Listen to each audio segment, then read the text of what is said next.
Alright, hello everyone. I'm sorry about yesterday. I was meeting with my dad because we're both authors and we had a couple of tax things that we had to take care of. And neither of us wanted to do it alone, so we decided to just make an evening of it and do our taxes, then go have a beer and a burger. Yeah, but it was a relatively fun evening, despite, having to do taxes. But yeah, that is why I was not here yesterday. And as a side note, I've decided to save the reading of Solomon Kane for just my personal reading, because I don't know, I feel like more people would be interested in listening to Conan than Solomon Kane, just because Conan is the more popular character. And also, I'm still just trying to get Solomon Kane, and I feel like I wouldn't be able to do that if I'm just once a week reading a couple of stories of his on stream. So I've decided to just keep it to the private sector so I can, marinate on his stuff, But anyways, I didn't really have much in mind for a stream, so I've just decided to look up various funny articles and see if we can get a few laughs, maybe get a little frustrated. But I got two sites, our good old favorites, comic book resources, CBR, and The Mary Sue. And with The Mary Sue right away, Nosferatu's outdated take on female sexuality is frustrating. Chica, Nosferatu is set in the Victorian era. They're trying to reflect Victorian, ideals of sexuality. So yes, it's going to be a little outdated, but I haven't seen Nosferatu yet, so I'm not going to read that particular article. But since I mentioned Conan early in the stream, let's see if the Mary Sue has any fun Conan articles.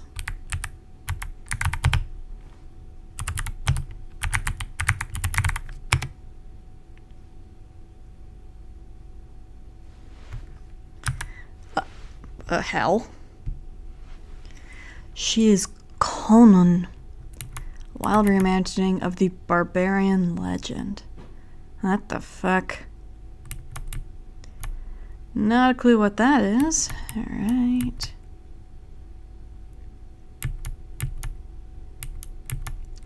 The Sonia movie is avoiding sexual politics. Ooh. Did he make it on the best fantasy movies?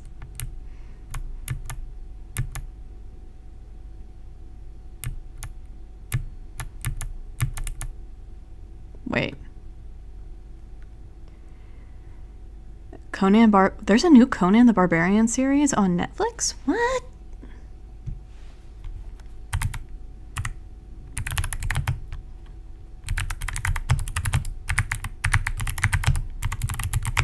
I didn't know that. Oh. That explains it. Rebooting the Scorpion King.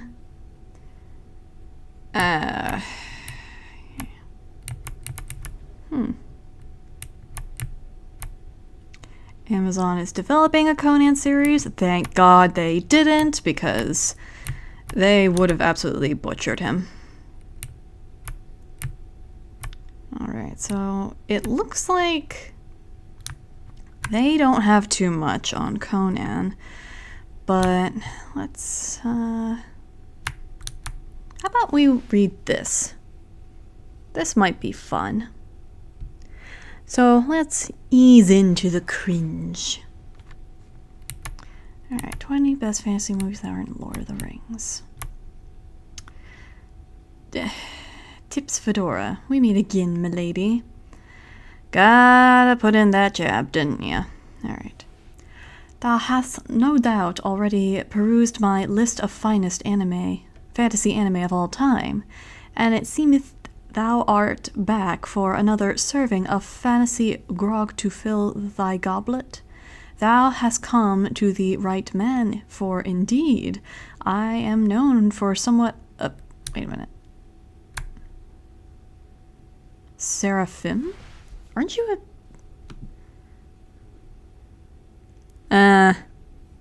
they, them. Okay. Wait a minute. Man is not a they, them. Just... Why didn't you say man? Why didn't you say person? You're a they, them. You're not a he, him. Okay, whatever. We're not going to get into that. Alright. Verily and forsooth, one must the only asketh any other personage within the grounds of this Renaissance fair to know that my knowledge is indeed vast and often sought after.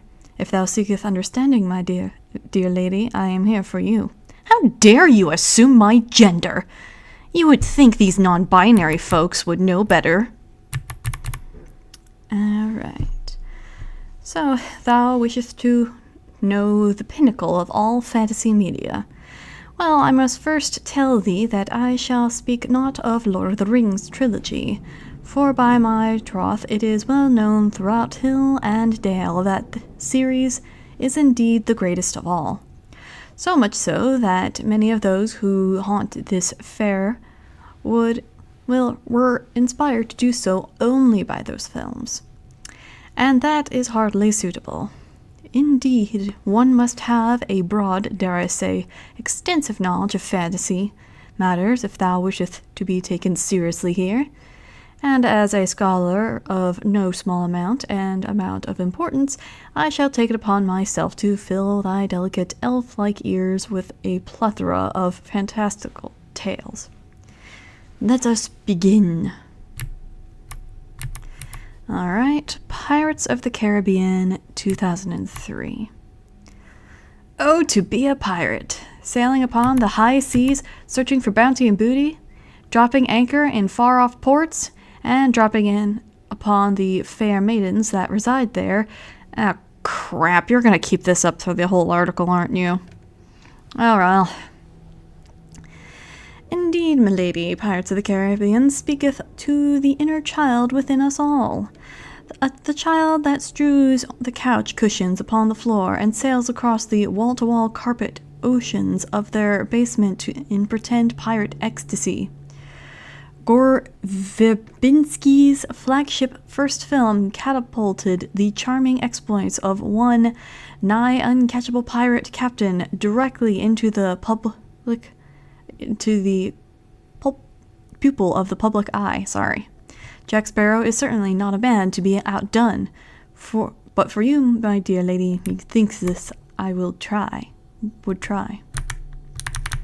Okay, yeah, not a bad pick. Pirates of the Caribbean is very fantastical for a pirate series. And it has been years since I've seen any of the Pirates of the Caribbean movies. And I think I might want to try rewatching Pirates of the Caribbean again, just for the fun of it. Because I do remember it being a fun film.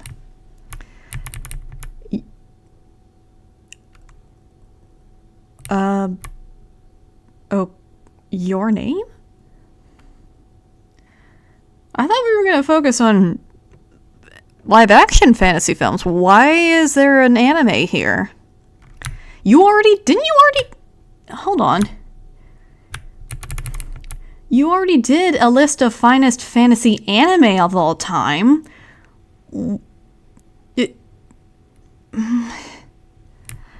Okay, look, I'm not saying that there aren't any good fantasy animes, and yeah, there is some good fantasy animes that are on par with Western live-action ones, but Your Name, really? I mean, I'm not judging. It is a fine enough film, but outside of the whole body switching thing, it's not that fantastical. Hell, you would say any one of the Miyazaki films are a lot more fantastical than Your Name. Hell, pirates was more fantastical than your name. But okay, let's hear them out. What's in a name? Could that which we call a rose smell so sweet under any other? It is the east, and Juliet is the sun. Ahem. I forgot exactly how the bard phrased it, but close enough. Makoto Shinkai's Your Name seeks to answer the question around the awesome power of names. It is a work of low fantasy, a term whose exact definition brooks so much argument in the forms of the internet. Needless to say, a modern boy and girl's world is turned topsy-turvy with the arrival of a mysterious comet. They begin to switch bodies. How terrifying. How intimate. The pair soon begin to fall in love with one another, but the stars above seek to keep them apart through the greatest gulf, the gulf of time.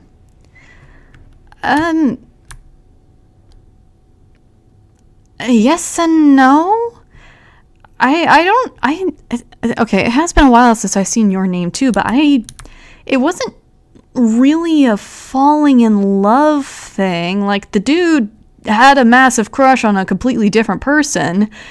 It was more of they grew closer over time. I don't know if you would call it love, but they did grow closer over time.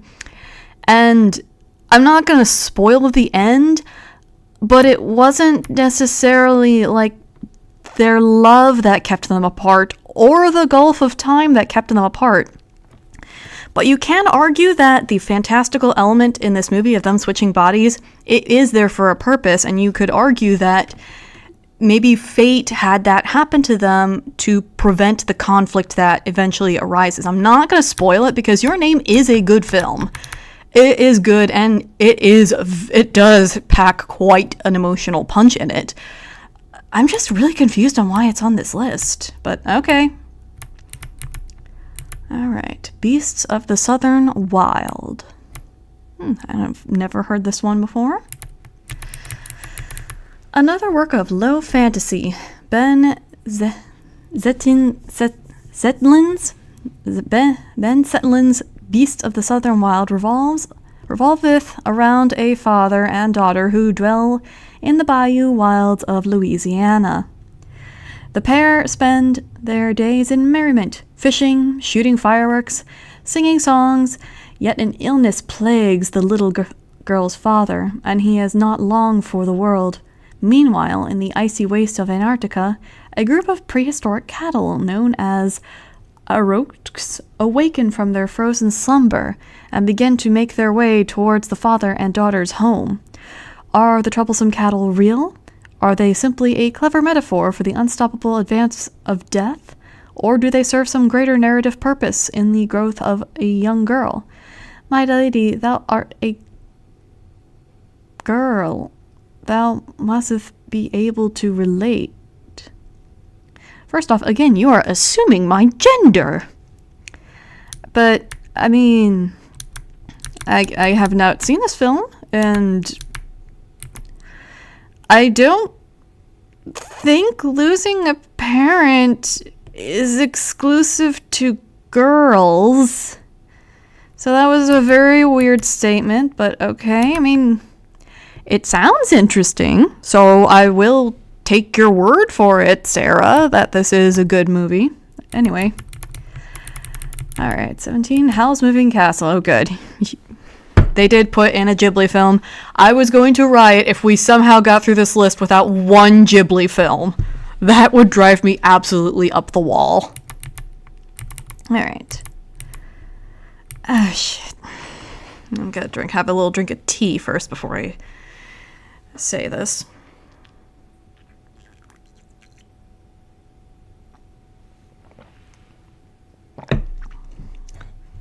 A poem on the subject.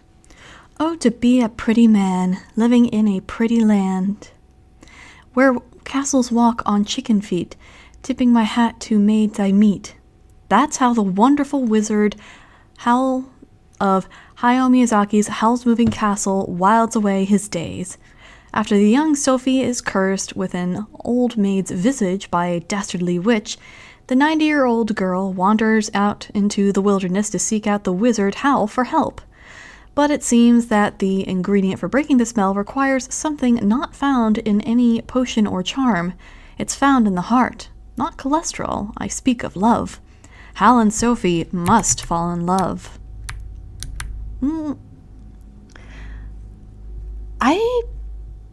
I mean, love, it was Sophie's love for Hal, but it wasn't like a must thing, was it?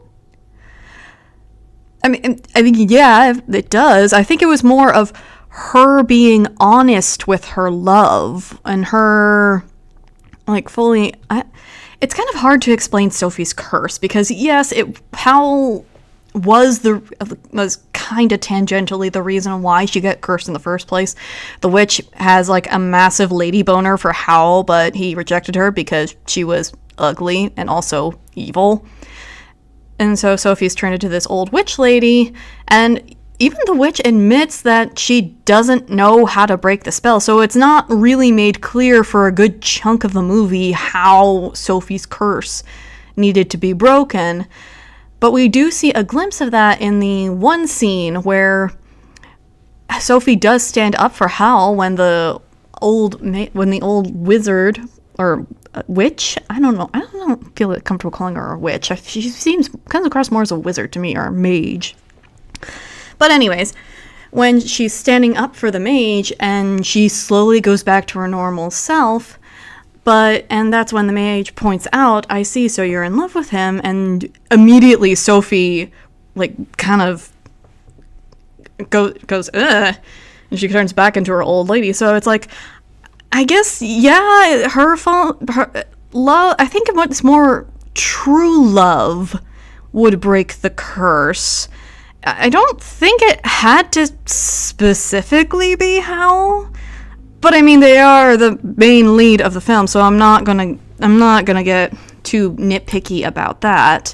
But it's not a they must fall in love kind of thing. It was more of a, hey, let's figure out this curse, and it just so happens that it was true love that broke the curse. And her being honest about her love that broke the curse. So, yeah, I mean, like, yeah, even the Witch of the Waste admitted halfway through the film that she didn't even know how to break the curse. When that hilarious scene where the two of them are walking up the stairs.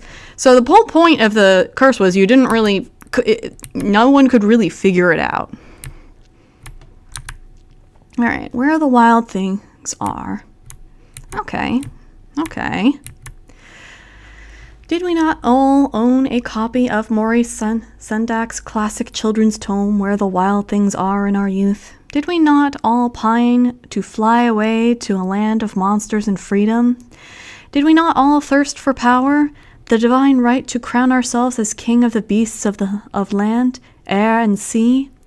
While the original tale was meant for wee children, Spike Jonze's film is designed to make adults feel all sorts of pain and nostalgic feelings about growing up. How we must all put away childish fantasies and face the real world, or simply live in a camper car in the parking lot at a local Renaissance fair and avoid said reality. Yeah, I mean, I guess I haven't seen the Where the Wild Things Are film. I heard it is a lot more personal and dark. And quite a few original fans of Where the Wild Things Are did not like the movie. Alright. Big Fish. I've heard of this one. Tim Burton's Big Fish is a tale of the teller of the tallest of tall tales. A man whose story-weaving talents would make the wittiest of bards green with envy. Edward Bloom has lived an enchanted life. He has walked with giants, waylaid with werewolves, whiled away his time with the witches. The problem? His dear son Will cannot separate the fact of his father's life from the fictions. Foolish lad, he does not know that the embellishments are the best part of the story? Verily, that is why I tell everyone that the car I live out of is a 2003 Tesla, and not a 2001 Buick. Wait, so the car thing is real? Okay. I think you should probably get yourself a motel room there. Ah, yes, the fish fucking movie! The Shape of Water, 2017. Guillermo del Toro's The Shape of Water reminds us that love doth occur in the strangest of all places. Sometimes love blossoms between a custodian and a fishman in top-secret government facilities. The tale is certainly an arousing one for sure. Who knew that the communion between a guild creature and a human woman could cause such a stir in the loins of the collective pop culture consciousness? I mean, I remember everyone's reaction pretty much being like, are we really going to be okay with the fish fucking movie? Are we really okay with this? I mean, a lot of the, women who are into monster fucking fan fiction loved it, but the most part, I don't know, most people were, really weirded out by that plot point. Ah, The Seventh Seal. I really want to see this one. I hear it's, super grimdark. Well, not grimdark, but just dark. Alright. Fantasy movies are known for many things. Magic swords, slain dragons, jewel-encrusted cups, body wenches of all genders. Ingmar Bergman's The Seventh Seal has absolutely none of these things. The lion's share of the film consists of a Templar knight locked in a life and death battle of chess. By my honor, I swear it is exciting, in a cerebral, existential sort of way. Think of it less of a swashbuckling adventure tale and more of an intellectual discussion of weighty themes such as mortality, religion, death, the apparent silence of God in the godless world. Oh dear, I'm getting depressed. Hang on a minute.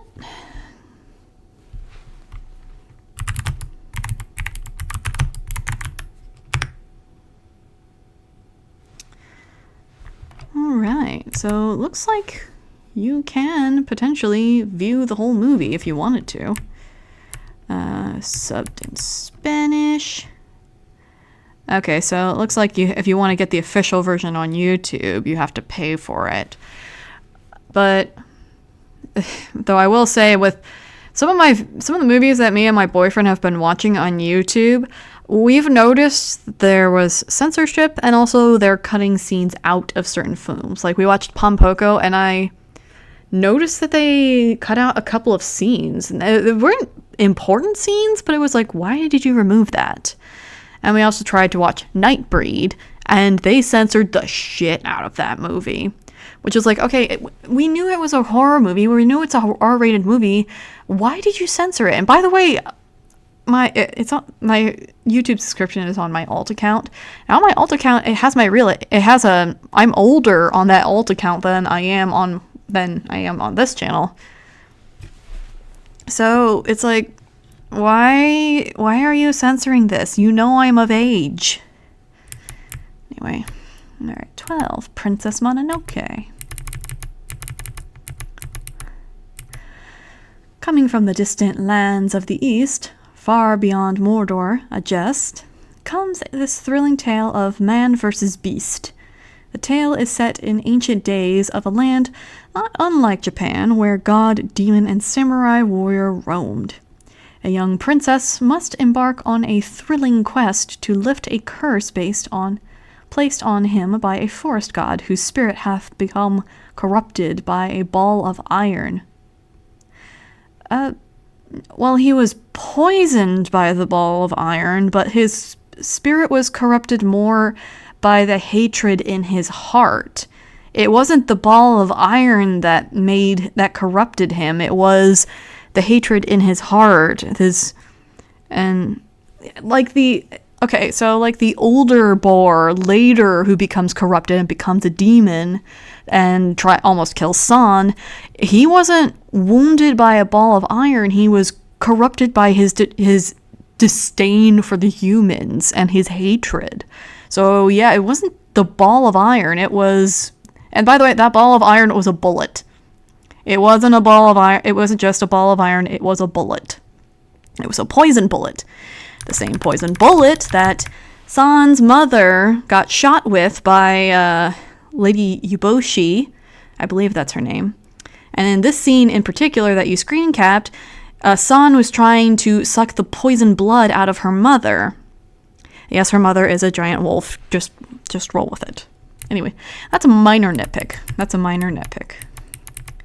What? Wait, why does this one get 2 paragraphs?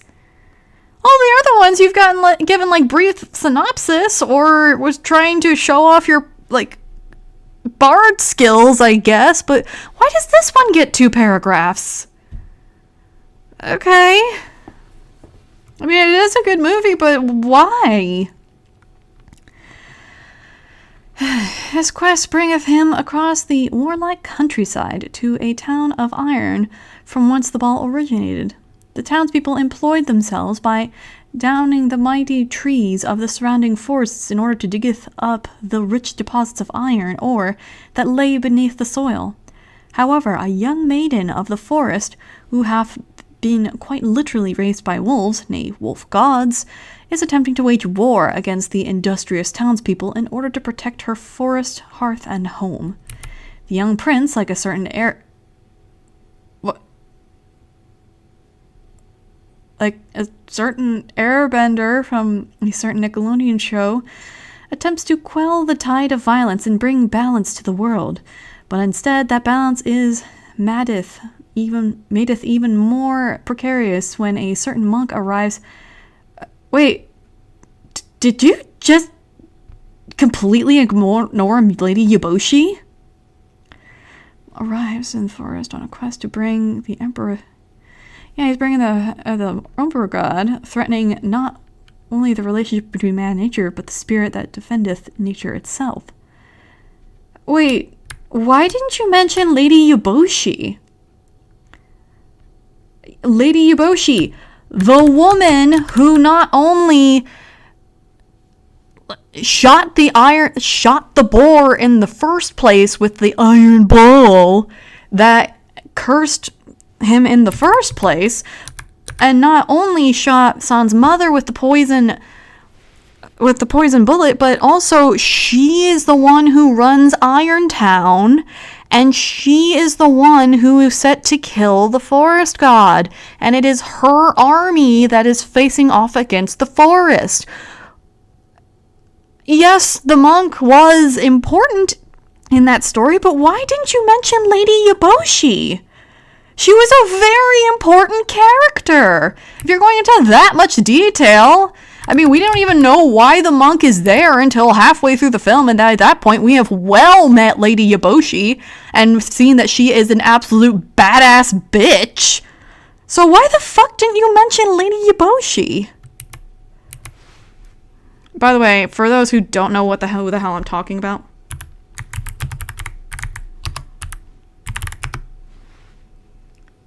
Yuboshi. Okay, sorry, that's how you spell it. I always heard it as Yuboshi, but yeah. Lady Yuboshi. Well, I wouldn't call her a villainess. I would call her more of an antagonist, because it's later revealed that she's kind of in debt to the monk and the emperor. But yeah, why didn't you mention her? Whatever.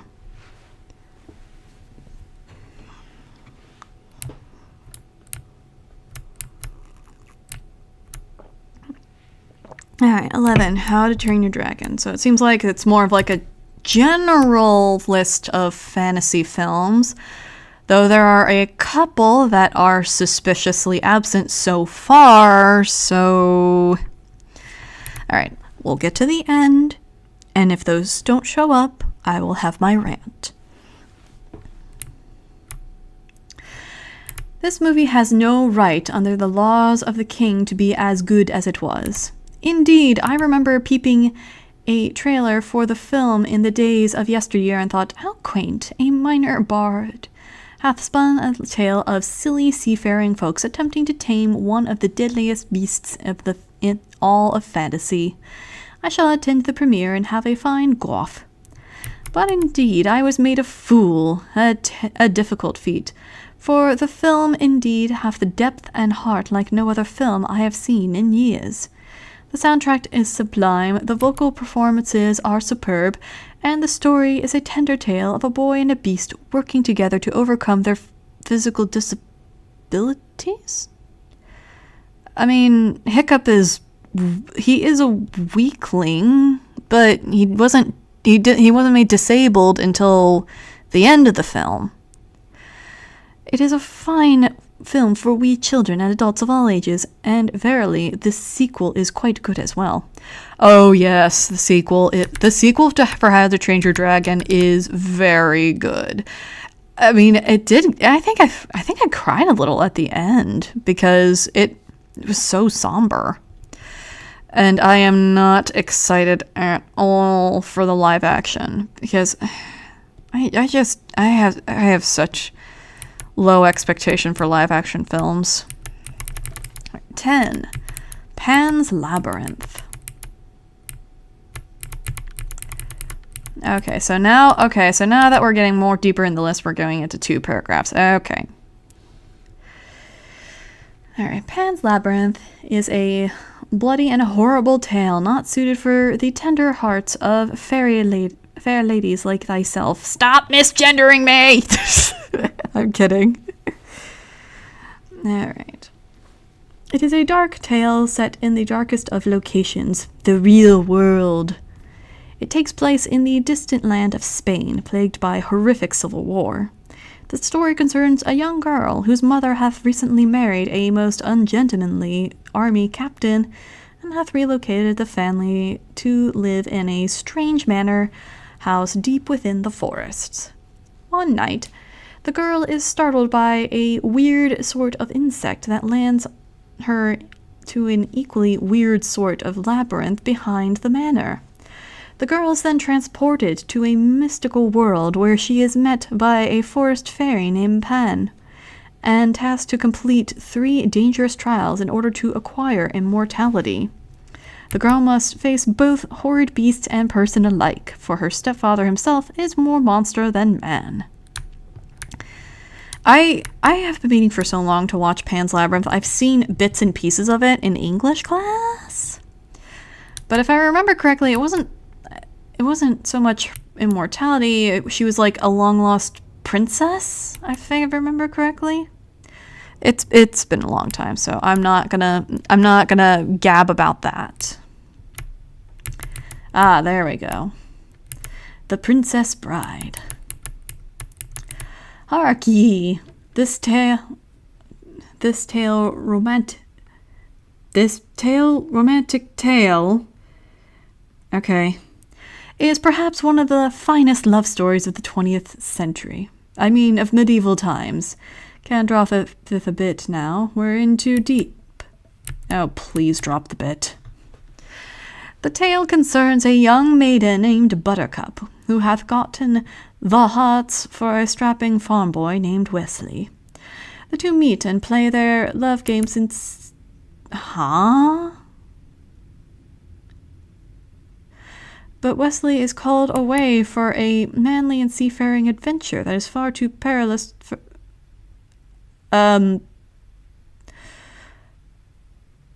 No? Okay. They're talking about the very beginning of the film. First of all, they weren't meeting in secret because Buttercup wasn't chosen to be Humperdinck's princess yet. They were... And them secretly meeting away, it wasn't that they were like trying to hide their love or anything. It's just that it took Buttercup a wee too long to figure out that Wesley has the hots for her, and eventually she gets the hots for him. And so that that kiss that they have at the sunrise, that's not them meeting in secret. That's them just declaring their love for each other. That's them coming together for the first time and officiating their romantic business. And Wesley going away on a sea adventure, it wasn't so much because he wants to go on a manly sea adventure. It's because he wants to earn money across the sea so he can come back and marry Buttercup, because he was a poor farm boy. So, and that's the reason why he left the film. He left the film to earn a lot of money in a faraway land, then come home and marry Buttercup. And why? It's okay. 5 years have passed. The maiden is stricken with grief, for she believes her beloved to be dead. It wasn't that she gave up on hope, gave up on hope that he wouldn't return or anything like that. She had received news that Wesley's boat was attacked by the dread pirate Roberts, a captain who is known for leaving no survivors alive, which would imply, yes, that Wesley had died. And yeah, and remember that scene where the news came back to Buttercup? And this was long before she met Prince Humperdinck, by the way. News comes back to Buttercup about Wesley's ship being attacked by the dread pirate Roberts, and she locks herself away in the bedroom and starves herself for several days, declaring that she'll never love again because she thinks he's dead, because she heard the news of Wesley's ship being attacked many years before meeting Prince Humperdinck. Like, this is all within, the first 20 minutes of the film. How do you not know this? Alright. She is then forcibly betrothed to a scoundrel named Prince Humperdinck, and she believes her luck to have runneth out. I mean, not really. It's just, she's just come to terms with, okay, I guess this is my life now. I mean, a lot of girls who were chosen by the prince did not have a choice in that matter. So it wasn't like she thought. This author is framing it like she has no idea what happened to she doesn't know what happened to Wesley, but she's framing it like Buttercup is like still holding out hope that Wesley is still alive, and the time is running out and the luck is not on my side. But no, she believes that Wesley's dead. She thinks that luck is already out for her at this point in the film. So it's not a race against the clock where she's still holding out hope at this point in the film for Wesley to return to her.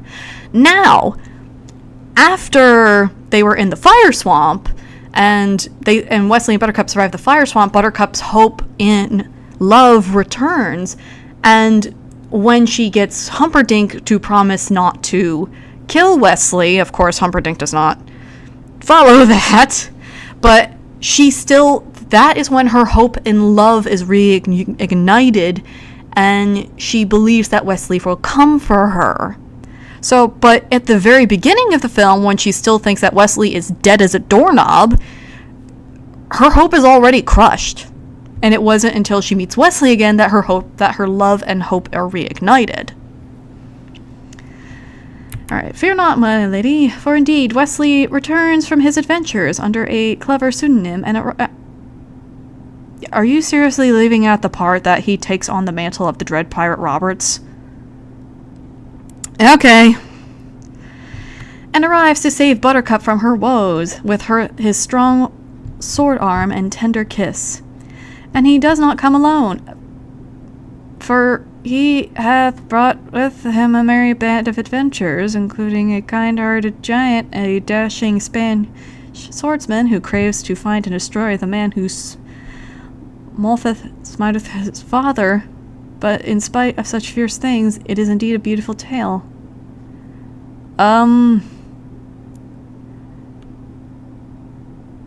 Physics and Inigo were not initially on Wesley's side. They were initially Wesley's adversaries, remember? They were, crap.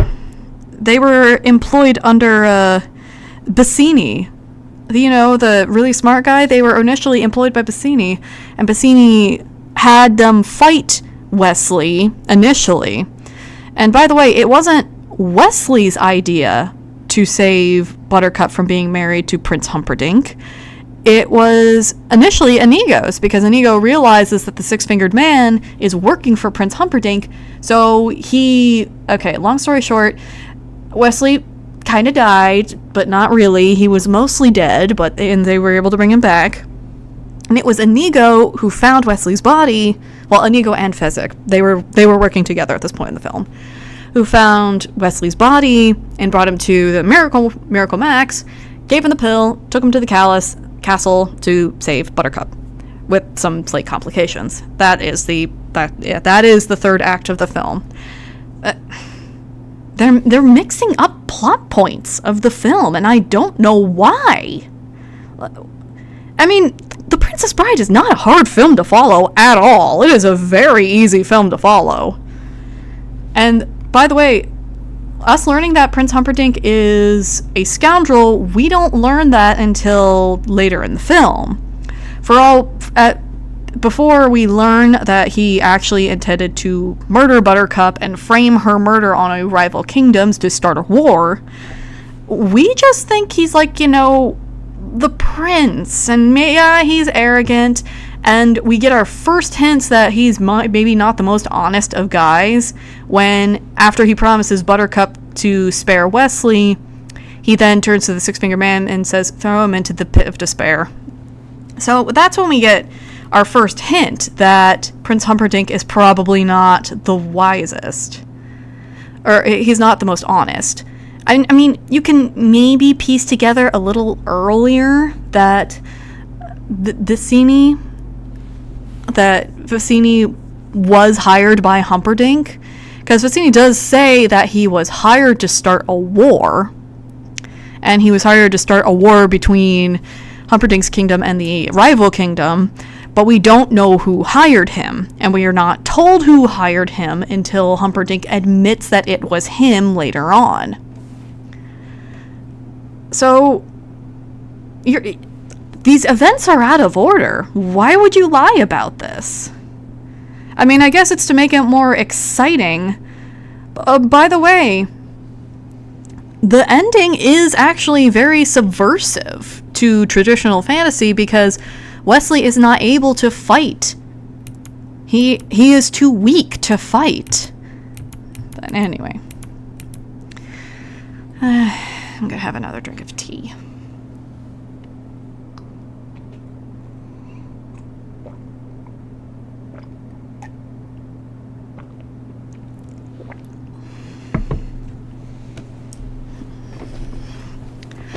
Alright, 8, Labyrinth. I knew this was gonna be on here, but I was just... Alright.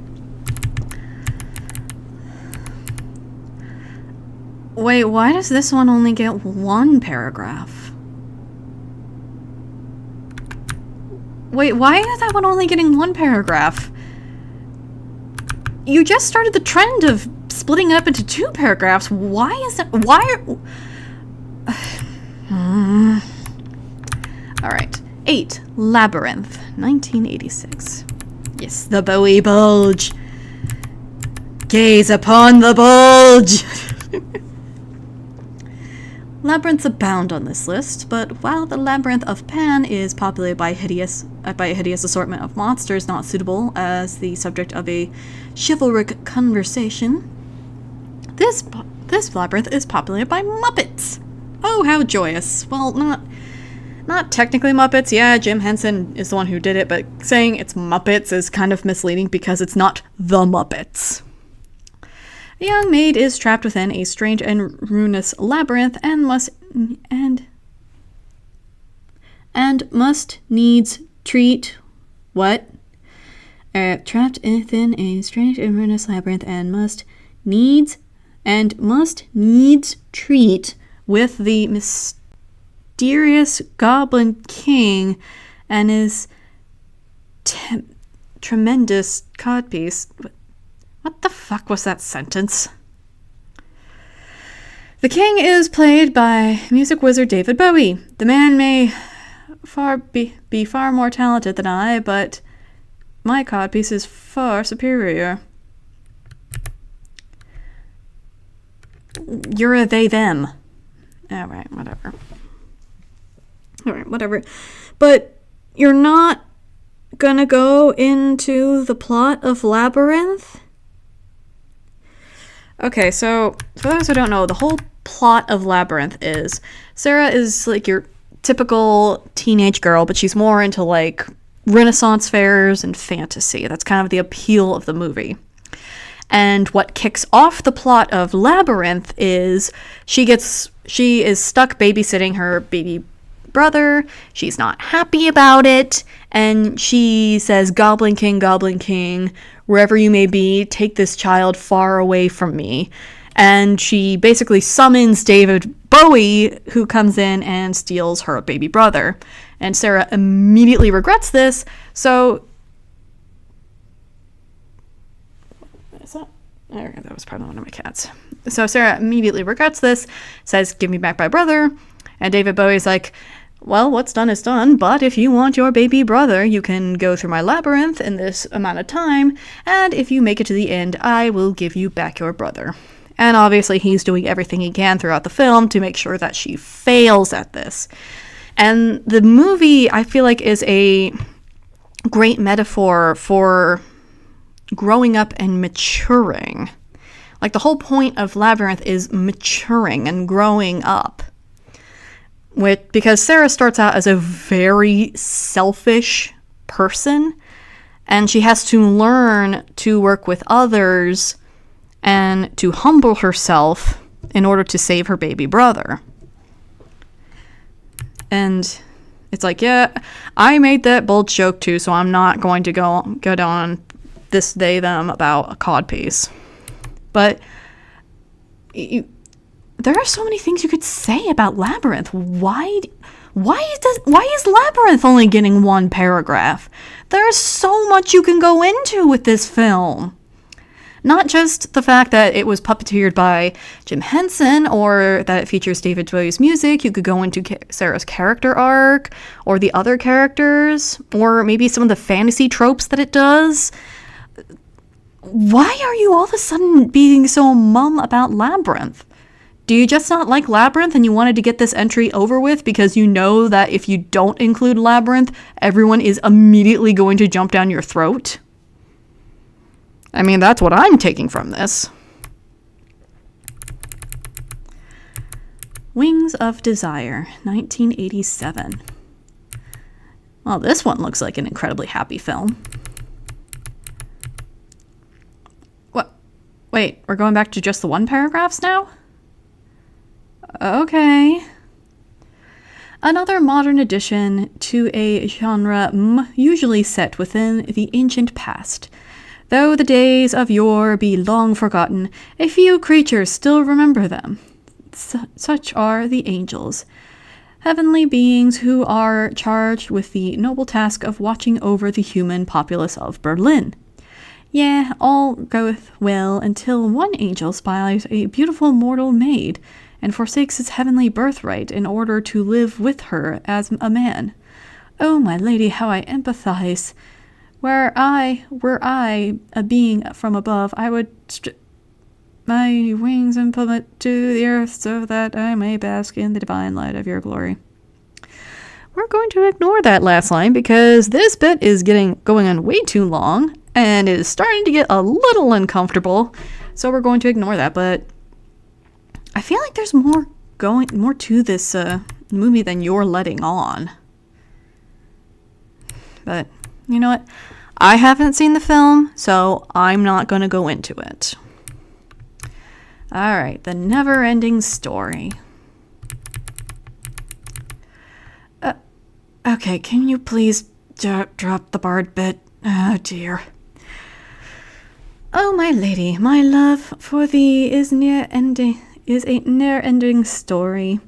But that is beside the point. This story, however, is so gripping that it quite literally pulls you in. Scene 1, a bookstore. The troubled young Bastian begins to read a tale about a faraway land known as Fantia, where the child warrior Atruju. It has been years since I've seen this film, folks. Please do not skewer me. Must do battle with an overworldly evil force known as the Nothing. Bastian becomes so engrossed with the story that he falls into it. He must now do battle with the Nothing from atop a magnificent puppet dragon. Okay, yeah, it has been a very long time since I've seen this movie, but if I remember correctly, it wasn't quite that. He doesn't literally fall into the story. He doesn't appear into the never-ending story at all, if I remember correctly. It's more that he's reading this and he's also, like, indirectly affecting the story as he reads it, if I remember that correctly. I don't know. Correct me down below if I completely got that wrong, folks. Crouching Tiger, Hidden Dragon? Wait, was that I mean, it's a martial arts movie, so yeah, there are some fantastical elements of it, but I don't remember it being, like, super fantasy. I mean, yeah, it has a lot of fantastical martial arts, but I don't remember it being, like, fantasy. A high-flying action and adventure tale from the Far East. This pretty film is a reimagining of the wuxian genre, wuxia. I think it's pronounced wuxia. What is wuxia? I see your delicate eyes ask. Allow me to explain in detail. The term means martial heroes in the language of Mandarin and details the quests of noble warriors fighting for honor and chivalric ideals. In this film, an ancient sword called Green Destiny is stolen by a thief in the night, and brave warriors must fight to see it returned. Oh, the wire-fu action sequences are not like none other. What? There was a lot more going on in Crouching Tiger, Hidden Dragon than just that. There was a lot more going on. But I don't remember it being that fantastical. I mean, it's a martial arts movie, so yeah, it is more fantastical than your average, like, action movie, but yeah, that would be the best comparison. This would be like saying that Rambo is a fantasy movie. I mean, it is to a certain extent, but it's, like, not really. And by the way, martial arts movies, I'm slowly watching them with my boyfriend because he is a kind of a fanboy for those super hokey martial arts movies, and they're not so much fighting for honor or chivalric ideals. They're more, from the ones I've seen at least, they're more like westerns, you know? Where, yeah, they will fight for what's right, but it's not exactly chivalric. It's more of they're bringing justice to those who have suffered an injustice, or they themselves have suffered an injustice. And some of the ways that the martial arts heroes dispatch their enemies, not very honorable. In fact, there are a lot of bloody deaths in martial arts movies, so yeah, I think that's the best way to describe it. These martial arts movies, they're more like westerns. They're not fantasy films. Now, if you wanted a fantasy film that has a lot of fantastical elements to it, that you could, and is also an anime that you could have put on this list, is Ninja Scroll. But you're not gonna do that, are you? Because Ninja Scroll is very violent, and there is an attempted rape scene in there. But I think that movie would fit this list better than Crouching Tiger, Hidden Dragon. And also, the wire fu, yeah, it is corny, but it's not fantasy, that's just how those movies were made. So, yeah, not magic. Alright, Conan the Barbarian, yeah, there's our man. the pinnacle of Wagnerian fantasy, the pinnacle of practical effects, the pinnacle of primal manliness. Yea, verily, this film hath carved out a space for itself with the high vaults of fantasy heaven, and done with the mythical sword of Conan. Critics gape that the film is goofy and trite, but how wrong they are. Admire the beauteous Spanish deserts.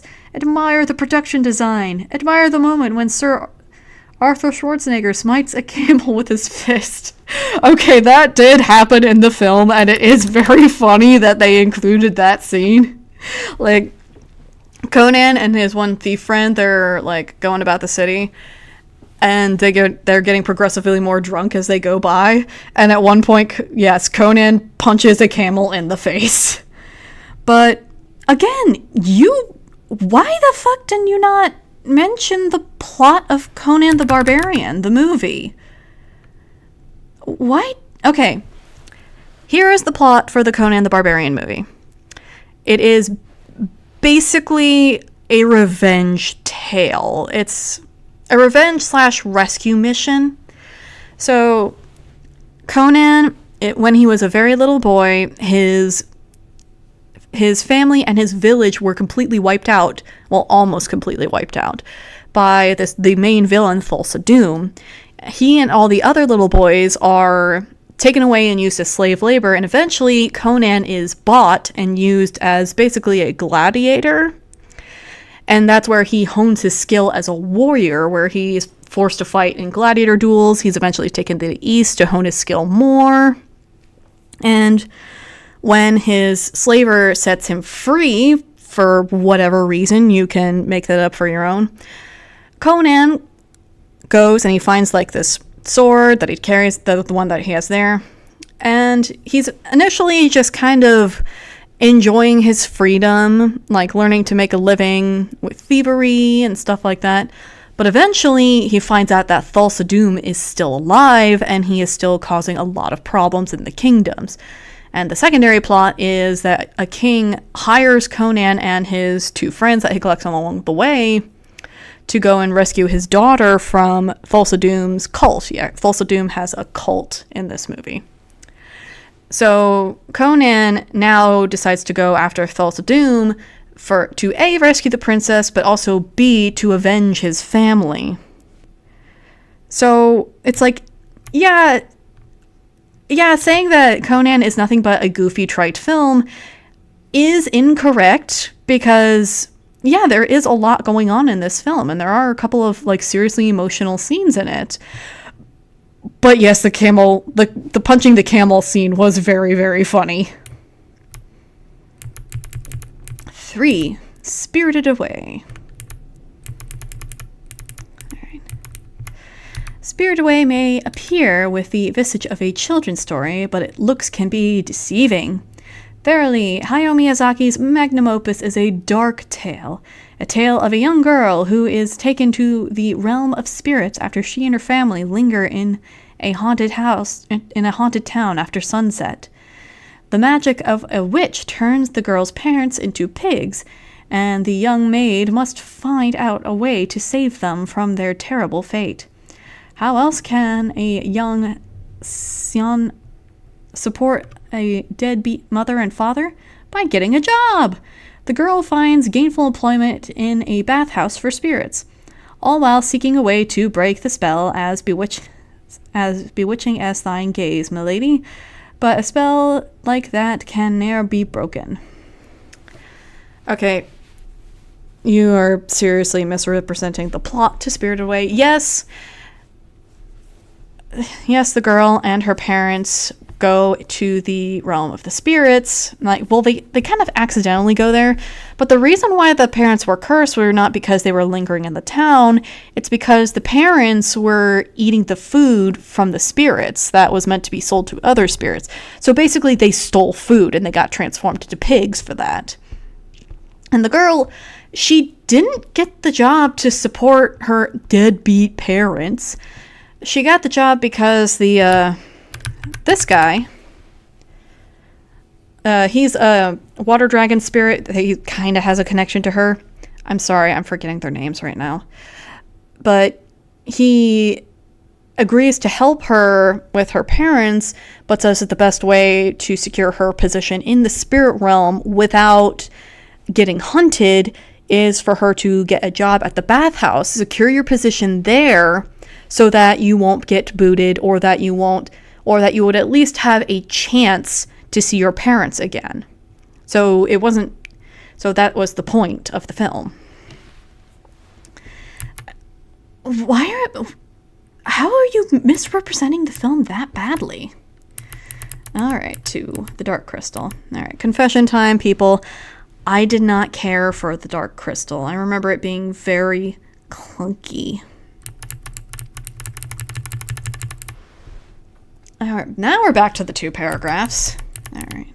3 paragraphs? Wait, why does this one deserve 3 paragraphs? Ugh. You can definitely tell the bias here. Huzzah! This is a fine tale of tender romance, horrid monsters, and puppets. Yes, puppets. Such fun! Such frivolory. Each and every character in the film is played by a puppet, designed by that master bard and puppet craftsman, Sir Jim Henson. The tale concerns, as many of the best tales do, a young boy and girl. Indeed, the fate of the world rests upon the boy's shoulder, and the girl provides moral support. My eyes, they rolleth. I remember her part being a lot bigger in that film. In the mythical world of Thra, the boy is tasked by a strange race of elder beings to heal their dying world by reuniting a shard of the titular dark crystal with the rest of its whole. After obtaining the crystal shard from an old crone, he encounters a young maiden who helps him on his quest. The pair must do battle against an evil race of bird-like beings who jealously guard the crystal and sup from its do you mean suck from its awesome power? In order to prolong their lives. And while it is the male of the pair who is able to save the world and reunite the crystal shard to its whole, the female helps him by nobly sacrificing her life so that he may complete his quest. She is resurrected, of course. Haha, Wait. Why? Whatever. Let's finish this thing. And indeed, my lady, should you ever lay down your life in service of me, I would no doubt... Well, can you please stop with this? I'm skipping that last sentence because it's getting weird now. And number 1, The Wizard of Oz. What? Only 1 paragraph? Yea, verily, I have a feeling we are not in Kansas anymore. The Wizard of Oz is an exploration of whatever fantasy-loving moviegoer desires. Escape from reality. Would that we could all get sucked up into the funnel of a storm, into a land of emerald-colored magic. The upholstery of my card is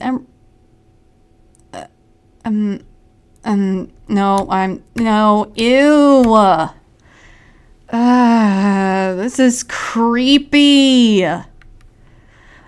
First off, you didn't even get into the plot of The Wizard of Oz.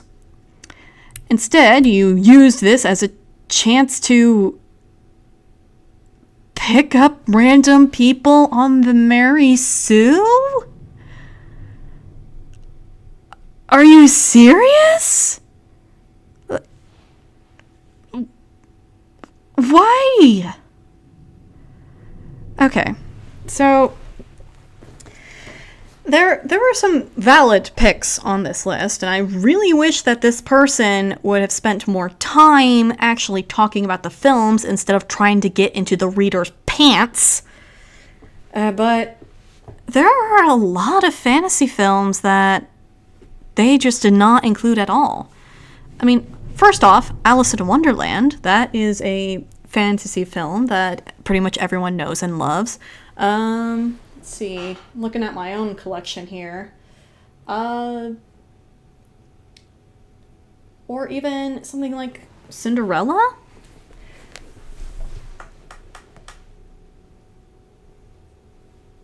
Yeah, Cinderella, Yellow Submarine.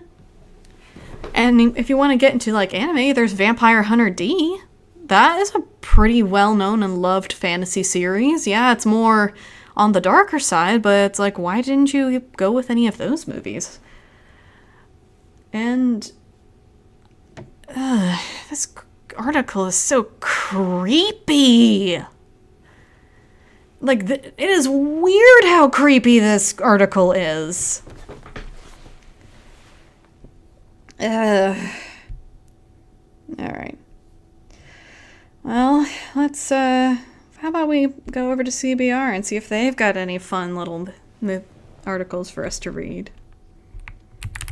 I just don't want to get too much into that article. I mean, maybe that was the point of that last article, or that last post. Because it's only one paragraph for The Wizard of Oz, and half of that paragraph is just trying to mac on the reader. Not even explaining the plot of The Wizard of Oz. Girl gets taken up by weird storm, ends up in magical land, is given ruby slippers, and told to go fight a witch. Like, was it really that hard to summarize all of that for the reader? Oh!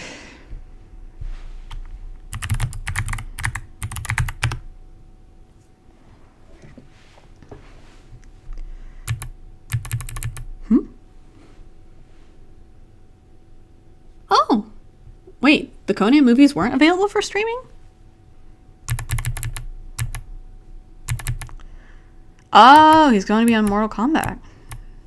Okay.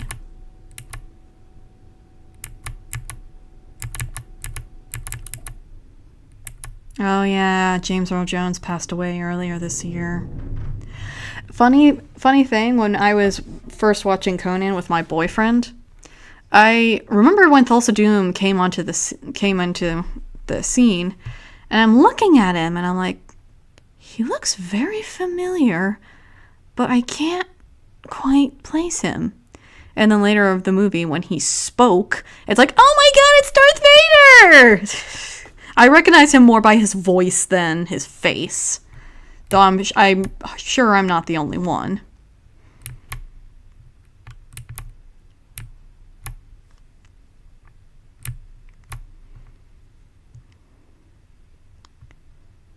Conan the Barbarian's controversial movie works best as a horror story. Okay. That actually sounds like an interesting article.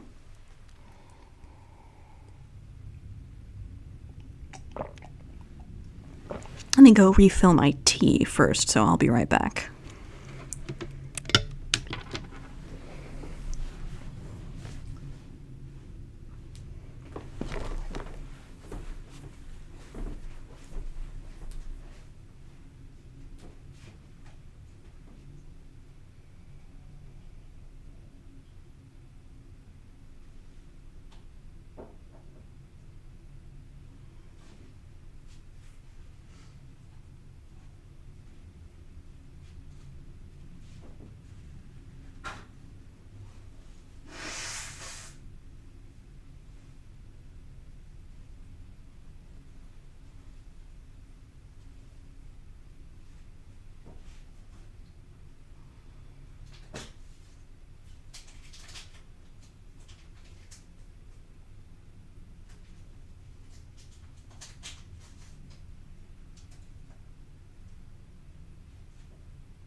Decided to go with green tea.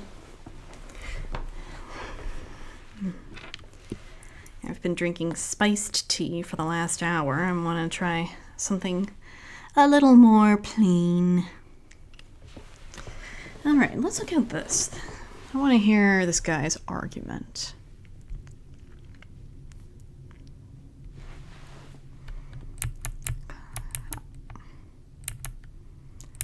I mean, I wouldn't consider the Arnold Schwarzenegger movie to be controversial. Well, there is some killing, and there are a couple sex scenes in there. But, alright, let's see.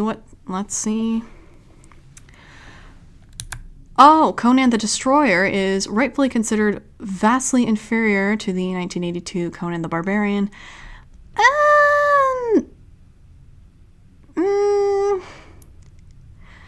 I don't know. I don't like comparing Conan the Barbarian to Conan the Destroyer because they are two different movies.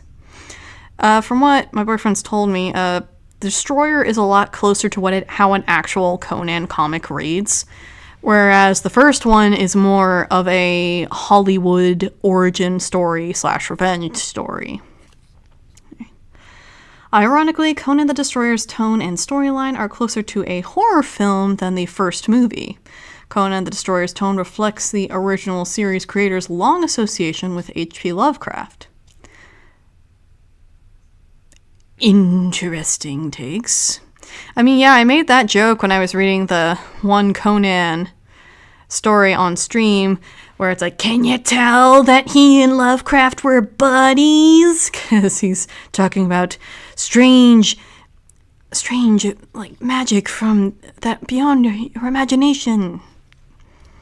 But I wouldn't say that it would work better as a horror movie, though. But anyway, let's read his points. Let's hear what he has to say.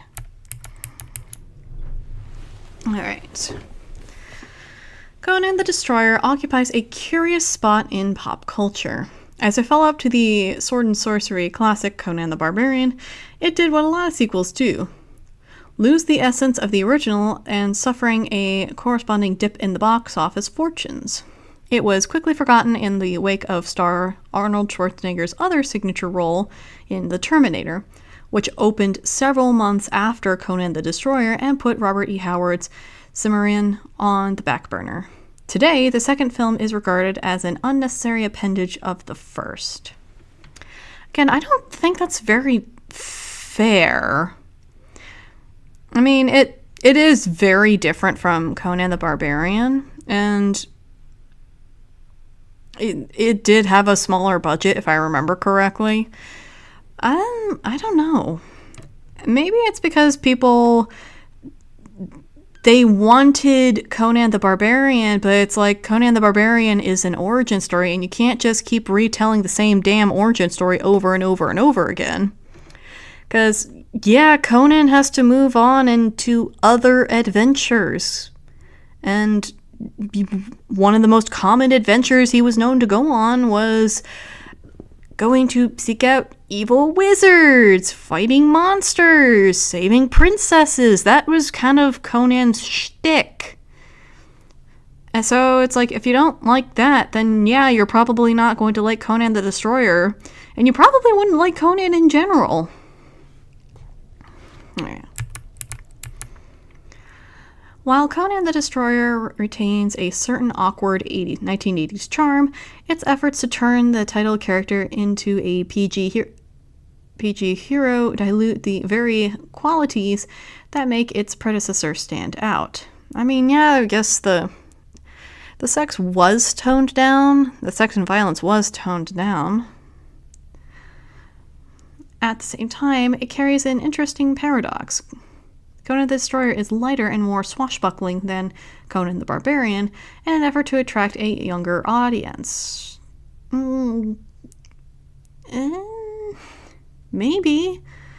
But again, Conan the Destroyer is closer to the actual comic books, like to what an actual Conan story would be, whereas Conan the Barbarian was just the origin. At the same time, it embraces a more overtly horrific plot characteristics of H.P. Lovecraft's Cthulhu mythos. Howard and Lovecraft were famous friends, and many of the latter's concepts made their way into the former's stories. For all its flaws, Conan the Destroyer stays faithful to those roots, and turns its supposedly upbeat adventures into a de facto horror story. And I mean, kinda? I will say that the end creature in Conan the Destroyer does look like something straight out of H.P. Lovecraft's tales. And yeah, you could say that that would have been because of the Lovecraft influence. Okay, I'm not the only one where that's like a common trope in fantasy, where the beautiful thing that the evildoer wants turns out to be a hideous, ugly monster, or something like that. Like, it turns out to be not what they expected. So that's a common enough fantasy trope where it's not like strictly horror, but it is a thing in fantasy. Why is Conan the Destroyer the lesser sequel? Alright. Hollywood took all the wrong lessons from Conan the Barbarian. If anything, Conan the Barbarian is the Hollywood take of Conan. Conan the Barbarian opened in May 1982 to solid box office numbers despite an R rating that prevented most teenagers from seeing it in the theaters. Sorry. Hollywood wisdom at the time held that a gentler film aimed at a younger audience would do even better.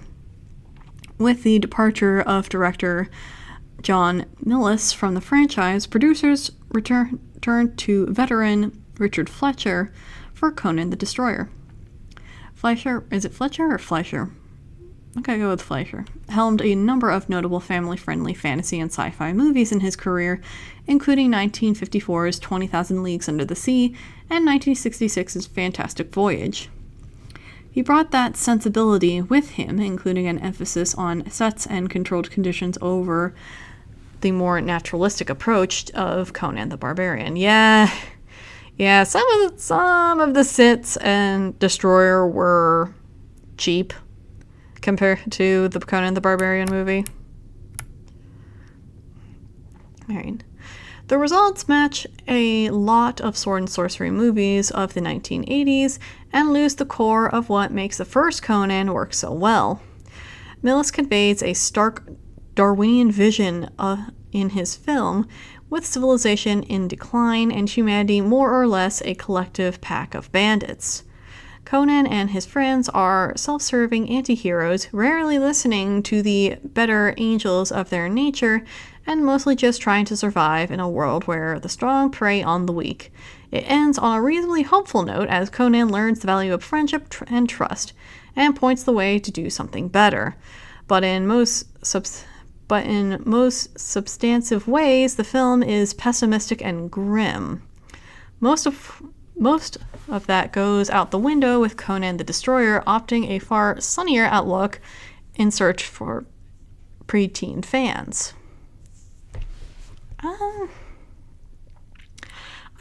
There is a lot of dark stuff in Barbarian, like Conan being made into a child slave and him eventually going after Thulsa Doom to avenge his family.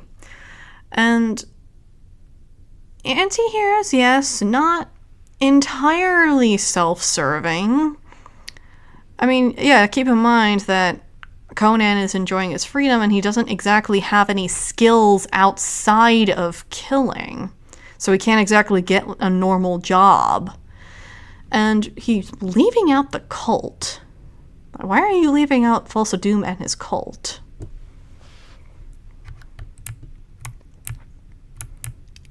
And, this is the princess that Conan needs to save, and in Destroyer, this is the scene where she is about to be sacrificed to the demon thingy. So not exactly the brightest of sunshine tropes, and we are told from the very beginning that the evil witch wants to sacrifice her, so yes, we know that the princess is practically doomed from the start.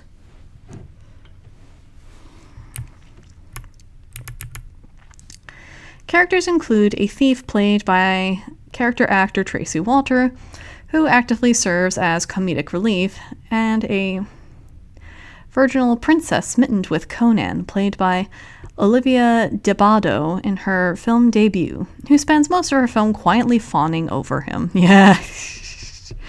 That scene where Conan just flat out turns her down is kind of funny. Magic plays a much larger role in the plot. Than in the first film. As to stage-bound set pieces, such as trapped rooms and mirror puzzles.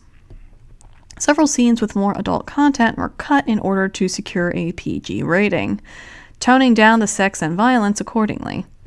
Other scenes are played openly for laughs, which usually fall flat like a pancake, and the film's cringeworthy approach to sex clashes with its supposedly family-friendly aim. I mean, it's not bad, it's just not what people were expecting after Conan the Barbarian. Alright, the results grossed less than half of what Conan the Barbarian made, and the film was quickly squashed by stiff competition amid that year's summer blockbusters. Time hasn't improved its standing much, though the cast invests it with a certain sense of fun. Grace Jones makes a striking performance, for example, and Dabo is far better than she receives credit for at the time. Sarah Douglas also has an absolute ball as the evil queen, plotting to resurrect a sleeping god. Unfortunately, its shabby charms are overshadowed by its by-the-numbers story. What hell? Sorry. And it suffers grievously whenever comparisons to the first film crop up.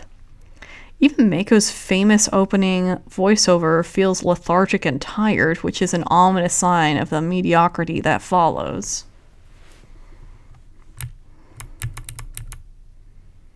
Conan.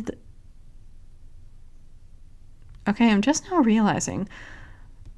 Why are you saying it's more of a horror film if your chief complaint is that all of the dark stuff was toned down? Alright, well, we're about to get into this, never mind. Paradoxically, Conan the Destroyer carries more horror than fantasy in its DNA. Douglas's Queen Tamaris serves a sleeping god called Dagoth, whom Dabo's princess Jenna is destined to awaken. Conan and his friends protect the young woman as she retrieves a sacred MacGuffin, then returns to the palace, where the queen and her advisors intend to sacrifice her. Conan plays the pasty until the very end, dutifully escorting her to her dark destiny, and intervening only after he realizes that he's been hog-woggled, or that he's been hornswoggled. What the hell? Okay. I'm guess... Alright, whatever. They save the princess, and Dagoth awakens, transforming from a handsome statue into a giant carnivorous toad before killing Taramis and running wild. Conan spends a few minutes hacking at it with an axe before yanking out its power source and saving the day. It's hardly compelling material, and while watching Arnold Schwarzenegger fight a giant rubber monster carries a certain drive and appeal, it compounds the movie's status as strictly for kids. I mean, not really.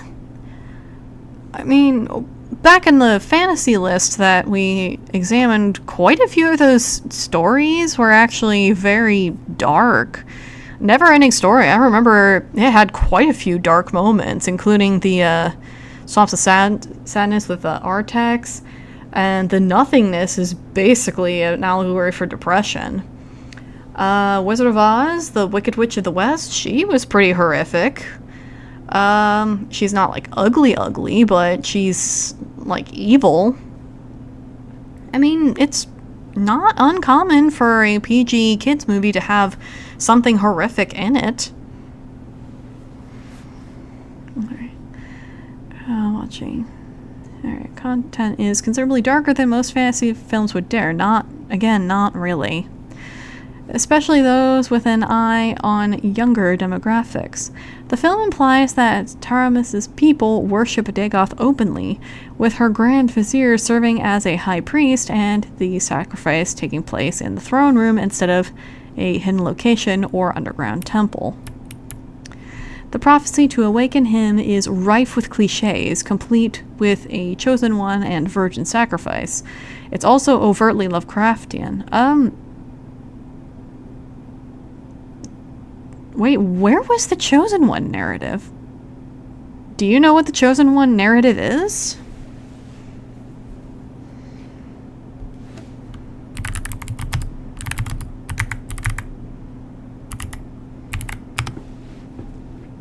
The Chosen One narrative trope where one character, usually the protagonist, is framed as the inevitable hero or anti-hero of the story.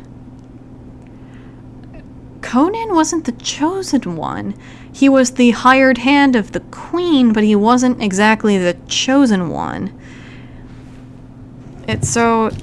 No. Dagoth stems from the tradition of the Old Ones, who ruled the earth before the rise of humanity in Lovecraft's works, and will inevitably return to reclaim it. I'm sorry, folks. I started work earlier today, so I'm a little sleepier. Conan and his friends are played for fools by his followers and end up enabling the possible end of the world. Fletcher downplays the darkness of that equation, but it gives the film an ominous undertone lurking just under the surface. Again, it's not uncommon for a children's fantasy film to have some horrific elements. Secret of Nim! I'm just now remembering. The Secret of Nim has a lot of really disturbing imagery. And a couple of other ones that are not coming to my head right now. Or even Cinderella. It's not on the same level, but the fact that the stepmother was ready and willing to trap Cinderella in a never-ending nightmare of being a servant, that's kind of horrific when you think about it. That's a domestic abuse situation. I mean, it is domestic abuse when you see some earlier segments of the film. Alright. Conan the Destroyer reflects its creator's horror ties. Conan the Destroyer script is accurate to Howard's writings and reflects his connection to Lovecraft. Both wrote for pulp magazines in the 1920s and 30s, and the two famously maintained regular correspondence where they shared ideas and concepts. Howard wrote numerous horror stories as well as fantasy adventures, including The Black Stone, The Thing on the Roof, which helped solidify several concepts of Lovecraft's mythos. The Black Stone concerns a toad-like creature with a more than passing similarity to Dagoth. That seeped into Howard's Conan stories as well, which often focused on the idea of civilizations in decline and reflected his friend's pessimism about humanity. You know, I can't exactly say no, because, yeah, writer friends will often influence each other. But that is not to say that the movie Conan the Destroyer is influenced by so much by H.P. Lovecraft, because I don't even know if that was in the director's mind. Conan often raids forgotten temples and lost cities from earlier eras, sometimes founded by inhuman beings, and interacts with decadent existing kingdoms crumbling from within. Lovecraftian monsters make direct appearances as well, such as the god in Howard's The Tower of the Elephant, who strongly resembles Lovecraft's creations, the Migo. Conan the Barbarian doesn't ignore those elements, but it certainly downplays them in favor of human shortcomings. James Earl Jones' Thulsa Doom is an inhuman sorcerer, but rarely uses his magic directly. Well, Thulsa Doom was magnificently hoed in Conan the Barbarian, or they intentionally used a different Conan antagonist, because Thulsa Doom is actually Thothamon. Okay, so Thulsa Doom is not supposed to look like James Earl Jones. I'm not saying that for like a whole race swapping thing. I'm saying that because Thulsa Doom is supposed to look like this. He's like a Lich King of sorts. Alright, can we... Yeah, he's supposed to be like a Lich King. But however, Thothamon is more of what we see in the movie. So it's like, yeah, that he is supposed to be kind of like that, but at the same time, he was kind of nerfed a little. Either nerfed a little or swapped out. But we're going to put that on budget reasons. His threat stems largely from his cult of followers, which is presented as ominous but not actively horrific. Conan the Destroyer, on the other hand, leans heavily into magic and sorcery, which makes a stronger fit for Howard's mythos side. Hence, Dagoth becomes an actively Lovecraftian being, with ancient cults worshipping him for thousands of years, and dire prophecies of his return chiseled into forgotten stone. Granted, Fleischer's minimizes the more ominous implications in favor of Howard's adventure side by reducing Dagoth to just another monster for the hero to chop up. But that doesn't change the odd juxtaposition between the film's lighter-weight nature and its Lovecraftian plot. I mean,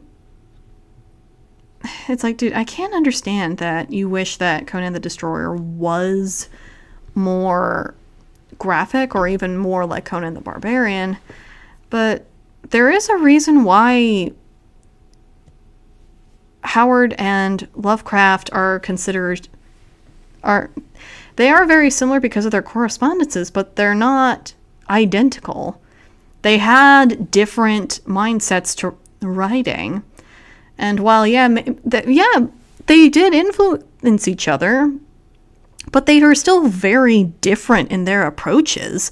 That's why when you get the idea of a Robert E. Howard story and an H.P. Lovecraft story, you think of two different things.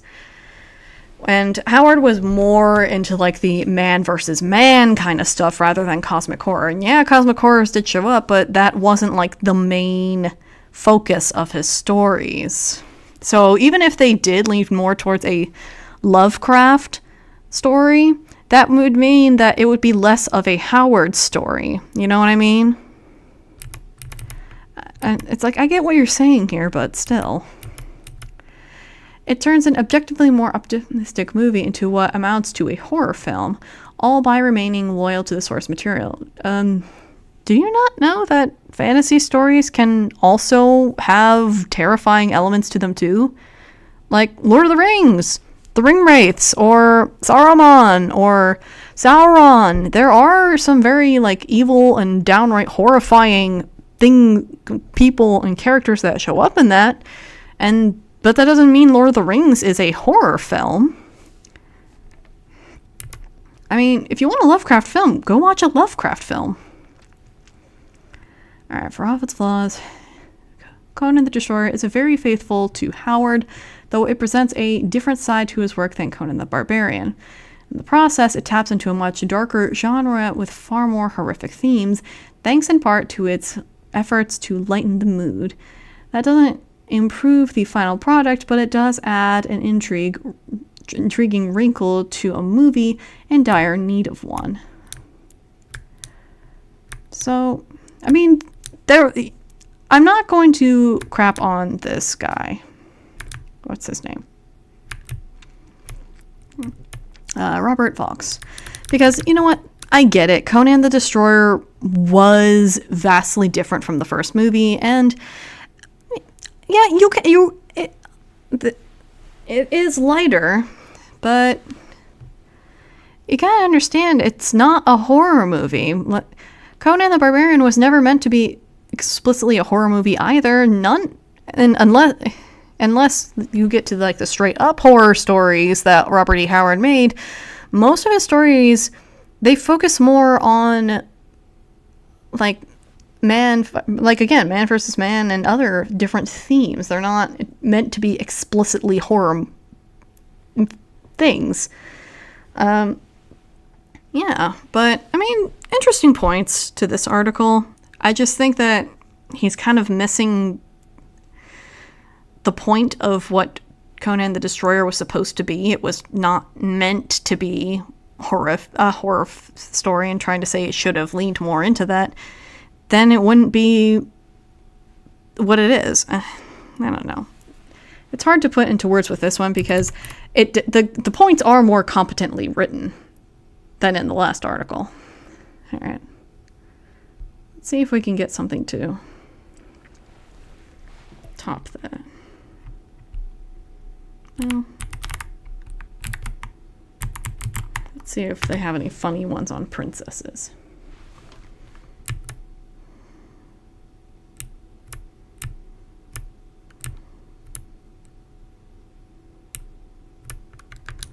What?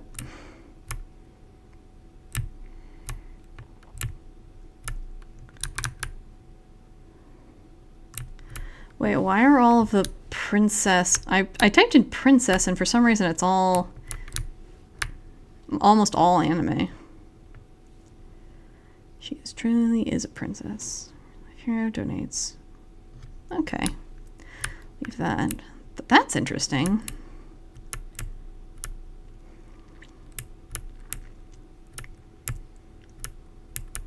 Princess ranked. Huh, that is very interesting. I think reading another one of these articles is probably going to go over the 2 hours, so I think I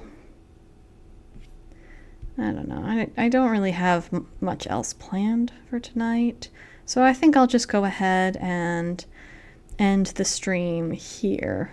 But if you guys have any more wacky stuff you want me to react to, you can send it to me via Twitter or Instagram. But until then, this is Heather from the Tired Regular, and I'll see you next time. Bye.